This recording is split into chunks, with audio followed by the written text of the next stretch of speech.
Hello friends, welcome to PM educational academic. I hope आप सभी अच्छे होंगे। तो बच्चों, आज हम लोग पढ़ने वाले हैं क्लास 10 गणित विषय का फर्स्ट पार्ट हम लोग पढ़ चुके हैं। आज हम सेकंड पार्ट को पढ़ने वाले हैं। चैप्टर 1 का सेकंड पार्ट आज हम लोग पढ़ेंगे, जो क्वेश्चन थर्ड से स्टार्ट करते हैं। चलिए बच्चों, क्लास की शुरुआत करते हैं।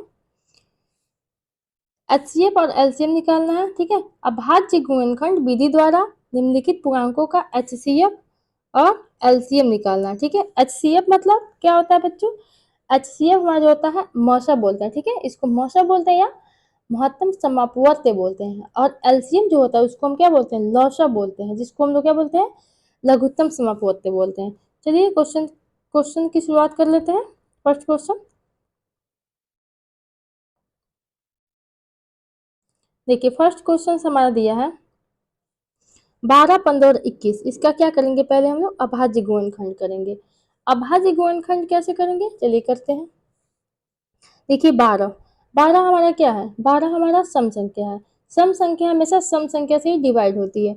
इसको पहले हम लोग 2 से डिवाइड करते हैं। सम संख्या छोटी सम संख्या क्या होती है? 2 होती है। तो 2 से करते हैं।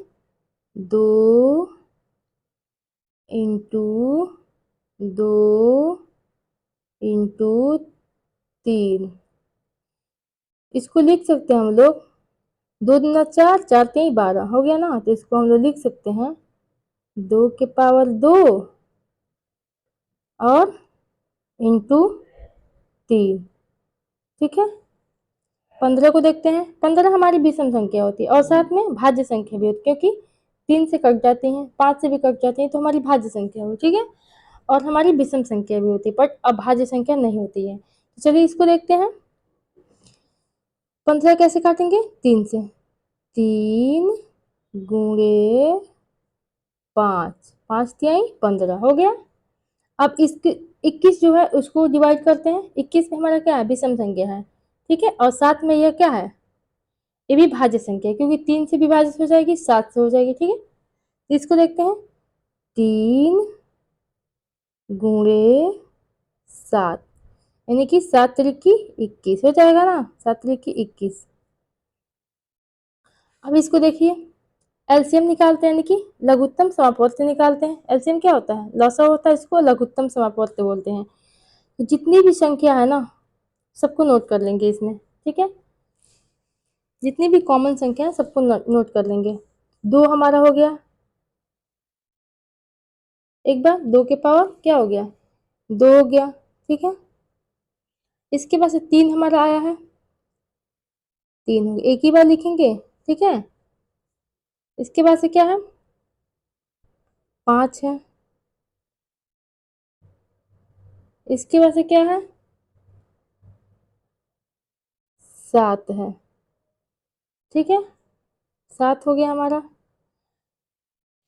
तो ये हमारा क्या होगा बच्चों? ये हमारा एलसीएम, यानी कि एलसीएम का क्या होता है? लॉसा हो गया, ठीक है।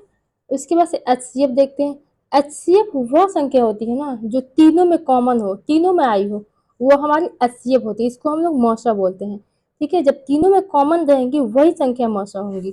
देखिए तीनों में कॉमन क्या है बच्चों? देखिए दिखाते हैं कॉमन आप लोग को। देखिए यहाँ पे 3 आई है, तो बोलोगे हाँ आई है। यहाँ भी 3 आई है और यहाँ भी 3 है, ठीक है। तो तीनों में कॉमन क्या है? 3 है ना। तो 3 हमारा क्या हो जाएगा? एचसीएफ हो जाएगा, ठीक है। चलिए नेक्स्ट क्वेश्चन देखते हैं। आप लोग इसका स्क्रीनशॉट ले लीजिए।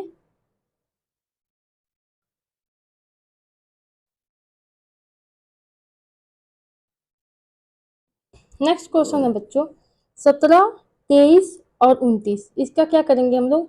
इसका हम लोग करेंगे अभाज्य गुणनखंड, ठीक है। तो यहाँ पे हम लोग देख रहे हैं जो 17 है, 23 है और 29 है, ये तीनों संख्या जो हमारी है ना, यह हमारी अभाज्य संख्या है, ठीक है। यह किसी से डिवाइड नहीं होंगी, या तो स्वयं से होंगी या तो एक से होंगी, और किसी से डिवाइड नहीं होंगी। यह हमारी अभाज्य संख्या है। तो 17 जो होता है इसको करेंगे 1 1 गुणे 17, ठीक। 23 को 1 गुणे 23, ठीक। 3 है। 29 को 1 गुणे 29, ठीक। देखिए इसका हम लोग निकालेंगे, इसका तो गुणनखंड कर दिए, अब इसका हम लोग निकालेंगे, क्या निकालेंगे बच्चों, इसका हम लोग निकालेंगे एलसीएम। एलसीएम निकालेंगे यानी कि लघुत्तम समापवर्त यानी कि लॉसअ, ठीक है। लॉसअ कैसे निकालेंगे इसका, देखिए लॉसअ कैसे निकालते हैं, तीनों का क्या करेंगे ना, गुणा कर देंगे, मल्टीप्लाई कर देंगे। कैसे करेंगे, 17 का यहाँ पे 17 लिखते हैं, इसका गुणा करेंगे हम लोग किससे, 23 से करते हैं गुणा, ठीक। 7 त्रिकी 21, एक हो जाएगा, कितना बचा, 2, 3 एकम 3 2 5, 2 सत्ते 14, ठीक है, 4, 2 एकम 2 1 3, 1 5 4 9 3, कितना आ गया, यहाँ पे लिखते हैं 391, ठीक है। अब इसका गुणा किस में करते हैं बच्चों, इसका हम लोग करेंगे फिर से 29 से करेंगे, 29 से करेंगे, ठीक है। 9 एकम 9 हो जाएगा, 9 81 का 1 हाथ में 8, 9 27, 27 और 8 कितना, 27 और 8 हो जाएगा हमारा 35, 35 लिखते हैं यहाँ पे,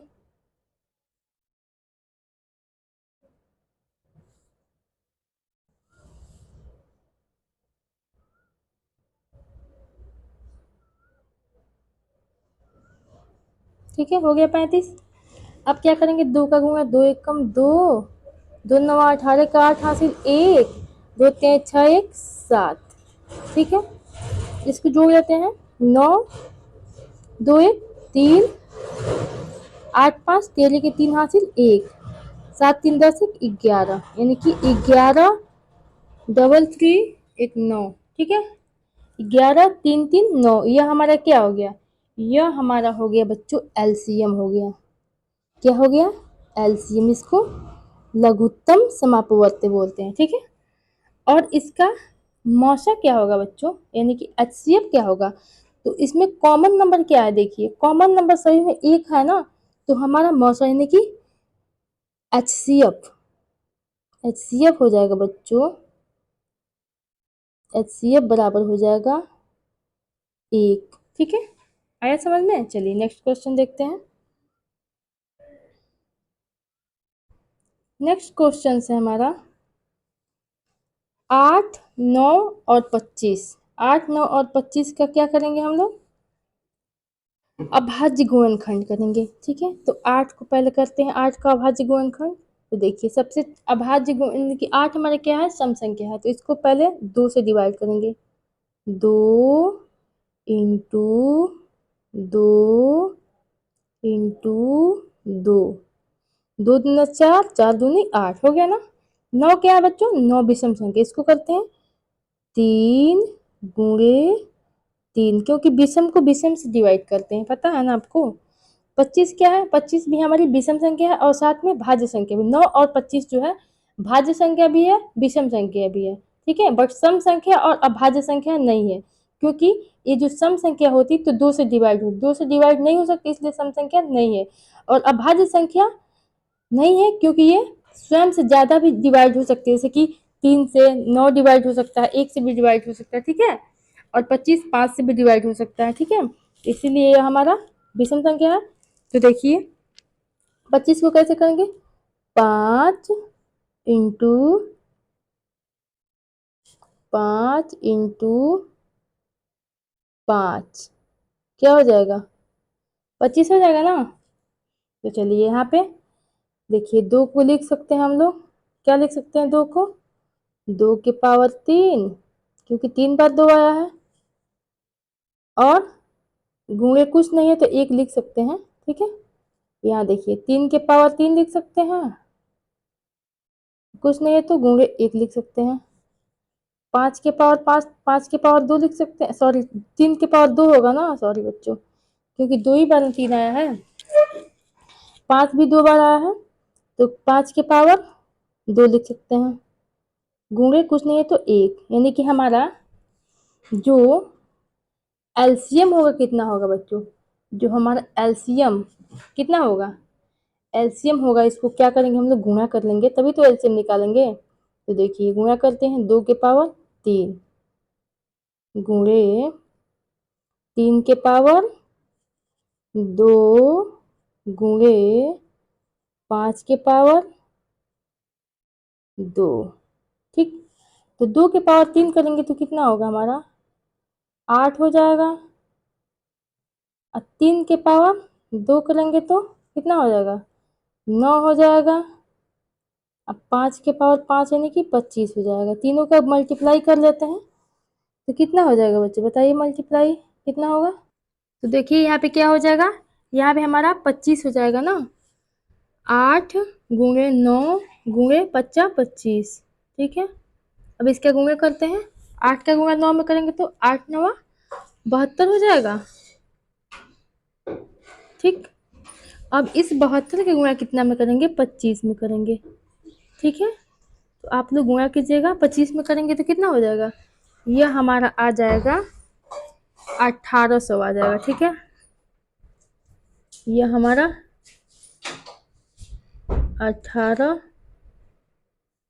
1800 आएगा। ठीक है, 1800 क्या हो जाएगा बच्चों, ये हमारा एलसीएम हो जाएगा, एल सी और एम, यानी कि लघुत्तम समापवर्तक हमारा हो जाएगा एलसीएम। ठीक, 1800। और हमारा एचसीएफ क्या हो जाएगा, एचसीएफ यानी कि क्या होता है, महत्तम समापवर्तक होता है ना।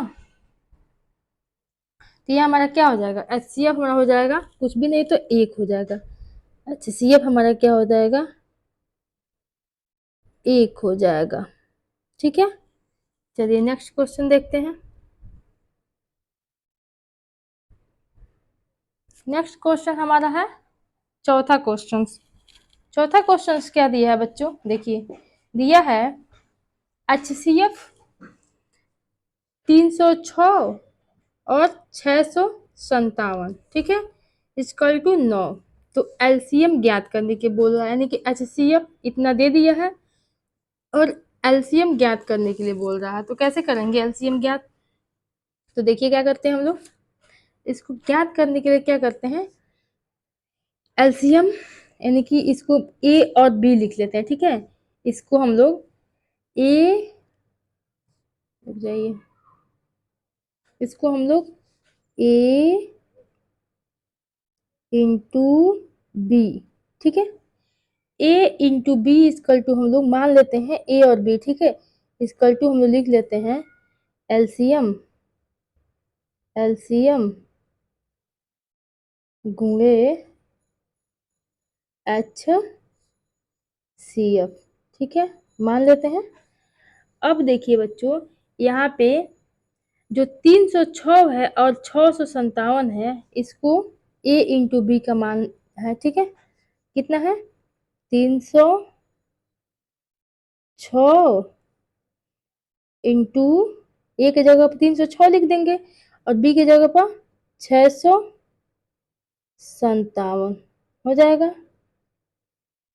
अब क्या करेंगे, इक्वल टू हमारा हो जाएगा एलसीएम, क्योंकि एलसीएम निकालना है ना, तो एलसीएम में तो लिखेंगे और गुणे एचसीएफ। एचसीएफ कितना दिया है बच्चों, तो एचसीएफ यहाँ पे 9 दिया हुआ है, तो गुणे 9 कर देंगे हम लोग। ठीक है, अब हम लोग को निकालना है एलसीएम, तो एलसीएम को इस साइड कर देंगे, एलसीएम।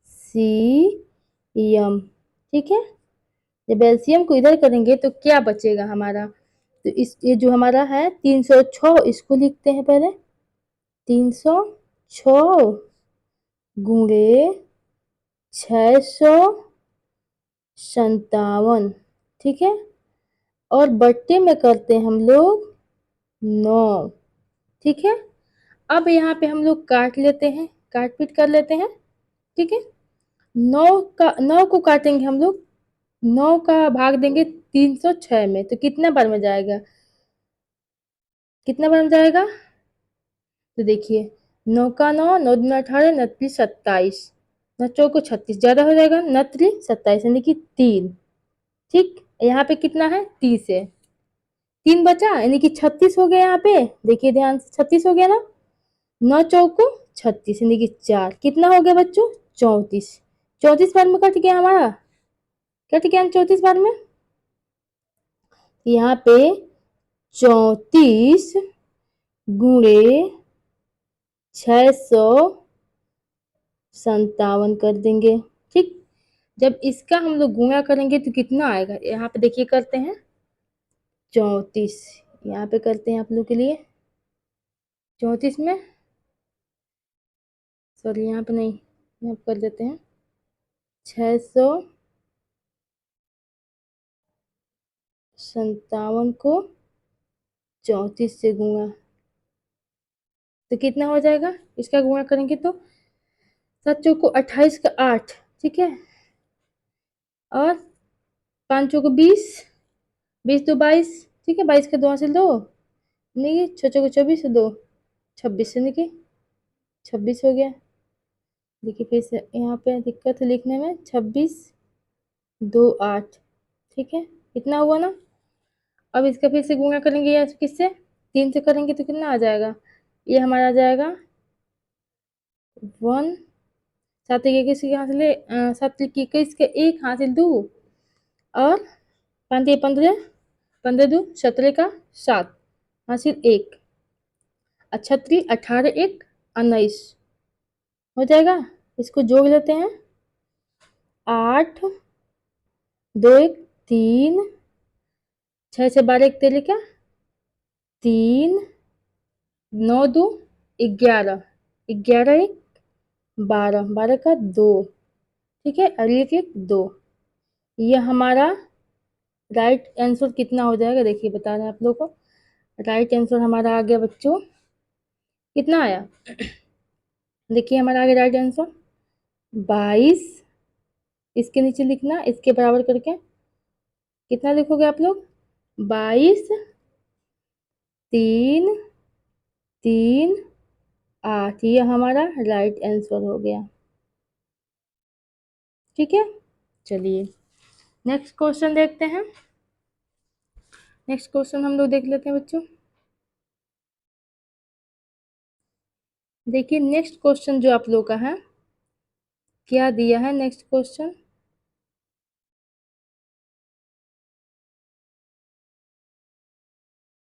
संख्या, ऊपर चला गया, संख्या दिया है। नेक्स्ट क्वेश्चन 5वां है, जांच कीजिए कि क्या किसी प्राकृतिक संख्या n के लिए संख्या 6n अंक 6n अंक शून्य पर समाप्त हो सकती है। बोल रहा है कि जांच कीजिए, सॉल्व करके जांच कीजिए कि क्या किसी प्राकृतिक संख्या n के लिए संख्या 6 के पावर n जो अंक है वह शून्य पर समाप्त होता है।